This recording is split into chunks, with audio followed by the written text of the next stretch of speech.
Se você é um jogador de fighting games que acompanha a cena dos jogos de luta já há algum tempo, deve ter percebido uma coisa: estamos ficando velhos.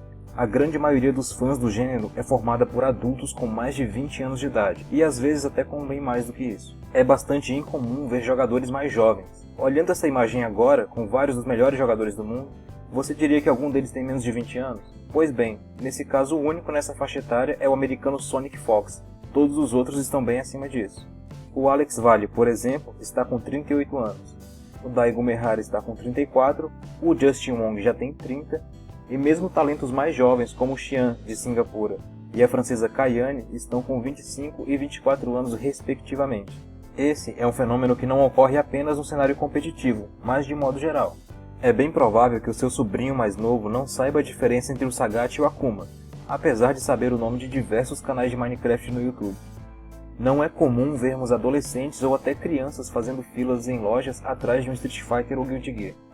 E essa falta de interesse dos jogadores mais jovens é bem preocupante, porque evidencia a necessidade de uma renovação do público. Se olharmos as listas de jogos mais vendidos nos últimos anos, podemos perceber uma coisa, ou melhor, a ausência dela. Não tem praticamente nenhum jogo de luta. A única exceção foi o Mortal Kombat 10, lançado no ano passado.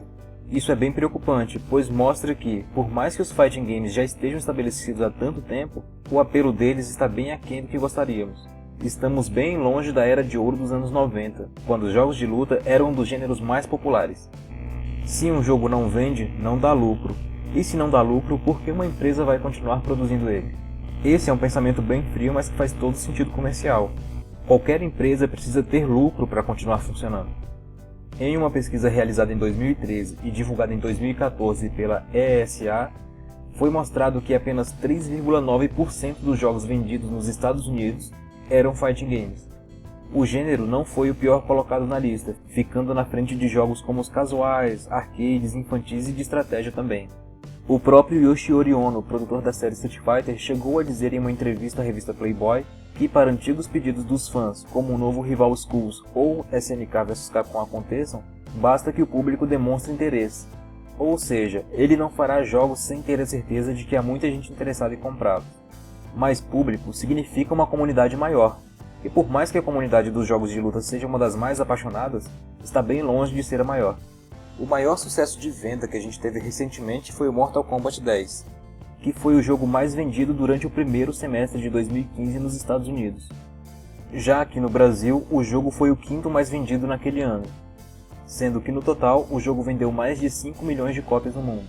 Mas infelizmente, esse ano o mesmo sucesso não se repetiu com Street Fighter V, muito também por conta do seu lançamento bastante problemático. O jogo vendeu bem menos no seu lançamento do que o Street Fighter IV vendeu em seu lançamento em 2008. Além desses títulos, logo chegarão às lojas o Guilty Gear Revelator e o The King of Fighters 14. Essas são algumas das maiores franquias atualmente, e elas têm em comum o fato de já serem bem antigas. Jogamos praticamente as mesmas franquias nos últimos 20 anos. Enquanto outros gêneros como jogos de ação, RPG, corrida, possuem franquias surgindo com bastante frequência, não vemos isso acontecendo com jogos de luta. Talvez as únicas exceções sejam o Skullgirls da Zero Lab e BlazBlue da Arc System Works, ambos lançados em 2012. Para quem não acompanha a cena e não conhece as diferentes mecânicas de cada jogo, o lançamento de mais um Street Fighter, por exemplo, sugere a ideia de mais do mesmo. Se você não jogou o Street Fighter 3, o 4 e agora o 5, pode muito bem achar que é tudo a mesma coisa e não dar a mínima chance para o jogo, e isso acontece bastante. Muito do apego que temos por nossas franquias e personagens favoritos vem de uma relação de muitos anos, que na maioria dos casos começou quando ainda frequentávamos fliperamas, uma época bem mágica na nossa memória. Para mim, o Ryu é a representação iconográfica de toda a essência dos jogos de luta, mas para quem não conhece o gênero, é só um cara de kimono e faixa na testa.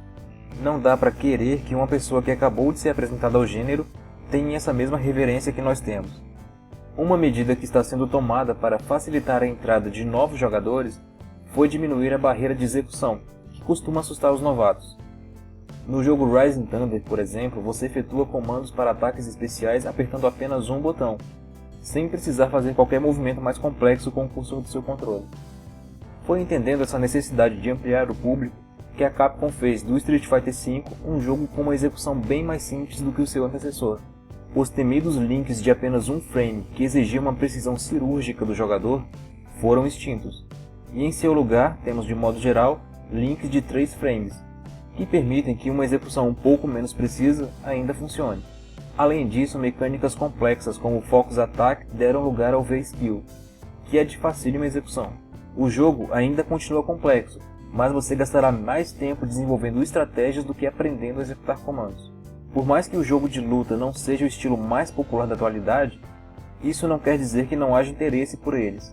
Canais como o Excellent Adventures com Mike Ross e o Gutex, assim como o Maximilian Dood, têm um número significativo de visualizações e inscritos. Estamos em um período excelente para ser fã de fighting games. Temos no mercado Street Fighter V, BlazBlue Chrono Fantasma e logo teremos o novo The King of Fighters e um Guilty Gear. O desafio que vemos à nossa frente é o de fazer os jogadores mais jovens se interessarem por tudo isso e trazerem sangue novo para a comunidade. Pois uma coisa é certa, nem eu, nem você, viveremos para sempre. E vocês, o que acham? É necessária uma renovação na comunidade ou não?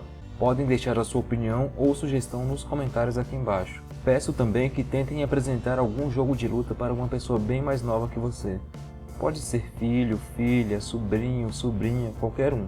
E quem sabe, um dia esse seu aprendiz vai ser o seu parceiro de treino, ou quem sabe, até um campeão da EVO. E por hoje é isso, pessoal. Obrigado e valeu!